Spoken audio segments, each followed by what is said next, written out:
Hey guys, so I know this is a video that you've all been waiting for, so I am here now to provide you with all the answers that you may need. So this video will be a combination between me sharing my travel experience in the Balkans, my review on Worldpackers, and also just some things I've learned about volunteering and what I would advise you. And yeah, here we go.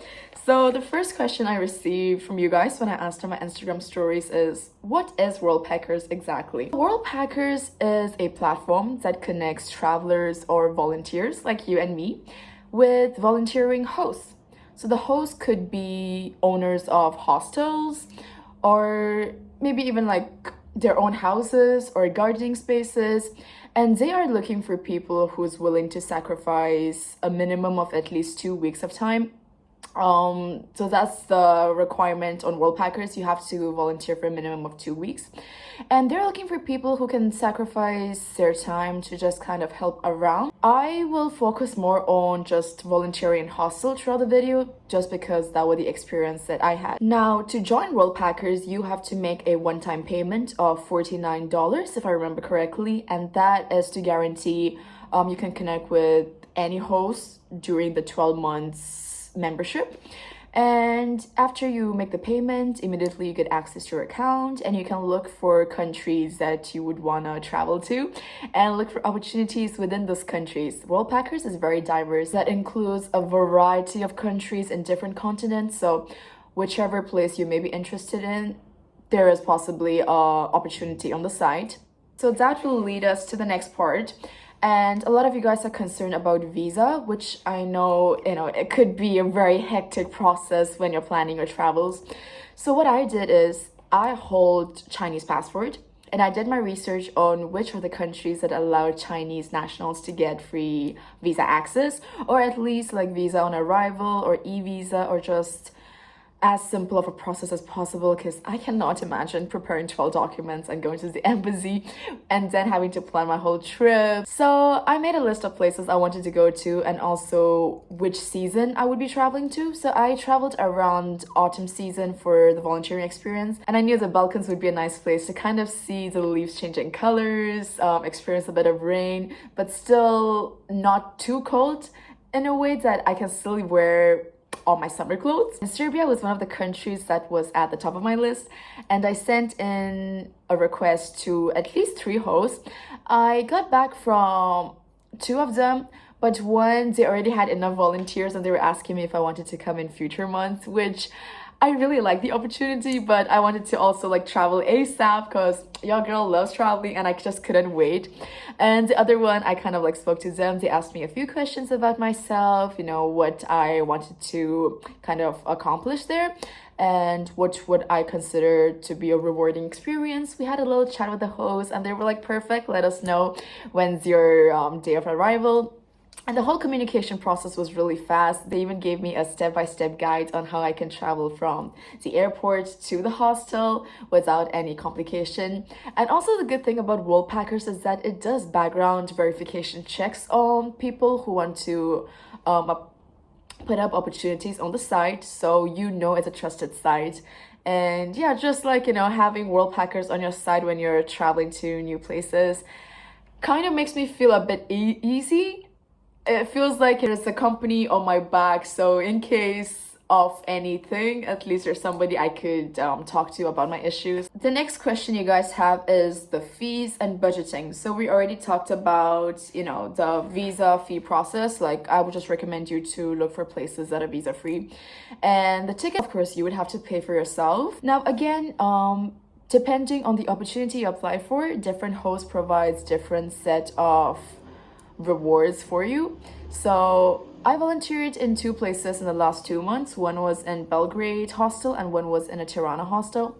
The Belgrade hostel provided us with just the accommodation, so that was fully covered, and occasionally sometimes we all get together and cook for each other, but that is not always the case. So obviously we do have to prepare your own money for the food expenses or just traveling around.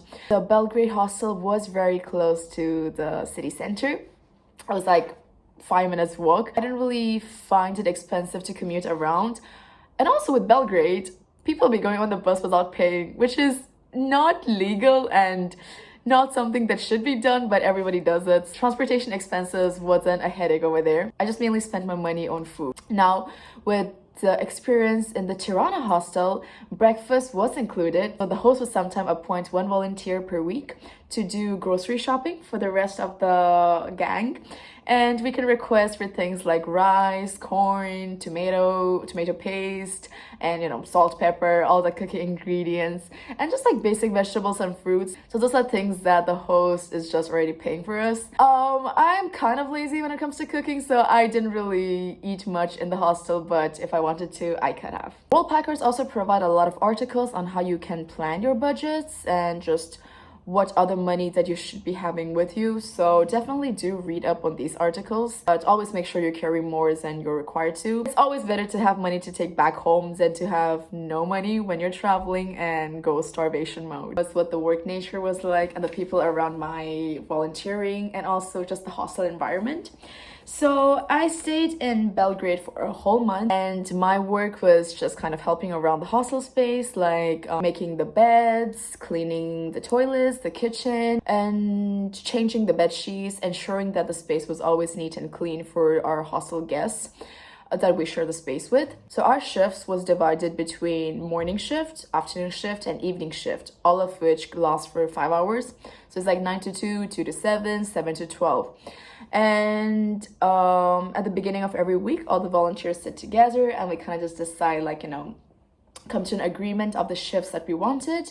And sometimes, even after it's assigned, we just kind of switch around in case one of us has to go on a Tinder date or if we have some emergencies to deal with. The morning shift is usually when we make the beds. Afternoon and evening shift more chill, we just kind of sit around. Sometimes if we're done with cleaning, we just kind of put a movie on, sit on the couches, and just help the guests check in. With only 5 hours a day being work, you get the rest of the day free to yourself. So if I'm working a morning shift, then I plan my afternoon and evening to go to bars, cafes, and the whole clubbing party scene. And if I'm doing a night shift, then I spread my time for the morning to go to museums and just learn more about the culture and heritage of the city. So yeah, I think 5 hours a day for free accommodation for a whole month, that's really good value.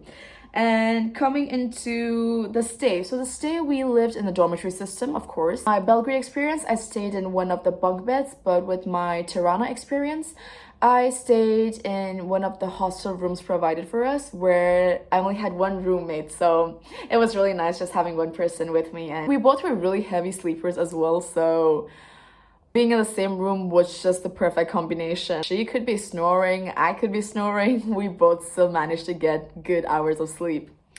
Now, coming to the people. So I really like the gang I had while I was volunteering in Belgrade, just because all of our personalities were so similar. We were all very talkative, outgoing, from different countries. I was the only non-Spanish speaker. And oh yeah, for your information, Worldpackers, I believe, have more South American or European volunteers. So, all of them were Spanish speakers. For the most part, I forced them to speak English with me. It was a really nice environment. I feel like the fun part about traveling is that no matter the people around you, what their age is, their gender, their sexual orientation, or what their preference with anything is, you kind of just get along because you're living the same experience together. So yeah, that was really nice. With my Tirana experience, the people were more closer to me in age, so I could actually have people to relate to with things. Because with my Belgrade experience, everybody was older than me. I tried to make some Gen Z references with memes and nobody was understanding me. And usually, even at my work, I am always the youngest person, so there's that whole slang barrier. But with my Tirana experience, there was a girl who was younger than me, and it felt really nice that for once I wasn't the youngest in the space, and we got along really well. We would always go out when it's not our shift, and we would even cover each other's shift when we had to be somewhere else. Yeah, I really love the people. I did not have any encounter where somebody was rude or being just not the nicest, because everybody was like pretty cool, man. My last week in Tirana, it was during Halloween time, so I even went partying with the girls and we smoked and talked, and it was nice to see everybody like all dressed up and glam, because we're also used to seeing each other look homeless when we're at the hostel. We're just putting whatever clothes we could find around. We're always seeing each other wearing gloves and cleaning toilets. So it was nice to see everybody in a different state. In addition to the volunteers, the guests also kind of mingles with the volunteering, just because at the end of the day, the volunteers are also travelers. So, you know, that's the one thing common with everyone. We're all travelers, which is why I love hostel work a lot. I mean, there's other opportunities on the app, which I haven't tried yet, and I'll make sure to let you guys know what I think after I do. But for now, I like the whole idea of hostel just because there is a common space and everyone learn different cultures and languages, and it's just such a beautiful bonding experience. Also side note, not only can volunteering or traveling to hostels get you friends, it can also get you some romantic or a little bit more fun experiences too, if you know what I mean. So that's a nice way to meet people. Like, I've had so many crushes on so many guests and other volunteers in the last 2 months. So that's something else to add to the list of reasons why you should be volunteering around. Oh, and this is something that occurred to me only after my volunteering experience ended, and that is bring an outfit that you wouldn't mind throwing out. So me and the gang, we all have little bleach spots on our black outfits now, and we are so sad that we didn't carry an apron with us or like just wore an uglier outfit. So yeah, make sure while you're doing your cleaning to wear the outfit that you wouldn't dread. I mean, like, same goes for when you probably are cleaning at home, but you can probably see I'm not much of a bedroom caretaker. So yeah, I had to learn it the hard way, but now, like, if I'm doing any cleaning around, I make sure to wear my ugly outfit. It wouldn't hurt when cleaning products get onto it. All right, I guess that's all at the top of my head. Let me know if you guys have any more questions in the comments below, and I will reply to every single one of them. I'm so happy you guys asked me all these questions, because I feel like it's the one thing that I can share good information and be knowledgeable about. I am so happy if you finished watching this video, and let me know if you want me to make more travel related videos, because I feel like I'm sort of becoming an expert now. Bye guys.